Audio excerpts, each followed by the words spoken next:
8개월 동안 표류하던 대구은행장 선임 작업이 해결의 실마리를 찾았습니다. DGB 금융지주와 대립하던 대구은행이 한 발 물러나 지주 의견을 수용하기로 한 건데요. 앞으로 DGB 금융지주는 자회사 대구은행의 행장을 직접 선임하게 됩니다. 취재기자 연결해서 자세한 내용 알아보도록 하죠. 이윤아 기자, 대구은행이 지주 의견을 수용한 만큼 이제 대구은행장 선임 절차에도 좀 속도가 붙겠네요.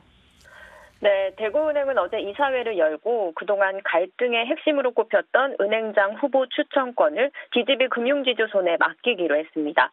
개정된 규정에 따라 앞으로 DGB 금융지주는 은행 이사회 의견을 충분히 수렴한다는 단서 아래 자회사 대구은행의 행장을 직접 선임하게 되는데요.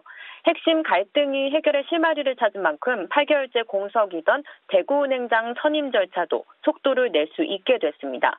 DGB 금융지주도 빠른 시일 안에 자회사 최고경영자 후보 추천위원회를 가동하고 행장 선임 절차에 들어갈 예정인데요. 현재 대구은행 행장이 없는 만큼 비상시 규정에 따라 새 행장은 승계 절차 개시 후 40일 이내 은행장을 선임해야 합니다. 행장 선임은 내년이 돼야 가능할 것으로 예상되고 있습니다. 그런데 금융지주가 자회사 은행장의 선임권을 가는 경우는 좀 없지 않습니까? 왜 DGB 금융지주가 직접 나서게 된 건가요? DGB 금융지주가 지주사 권한을 강화한 지배구조 개선안을 발표한 건 대구은행의 채용비리 등 각종 잡음이 일었기 때문입니다.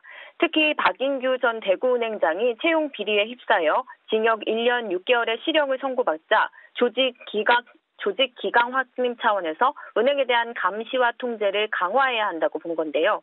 하지만 대구은행 이사회는 그동안 지주사 권한 강화에 따른 은행의 경영 자율성이 훼손된다며 반대해왔습니다.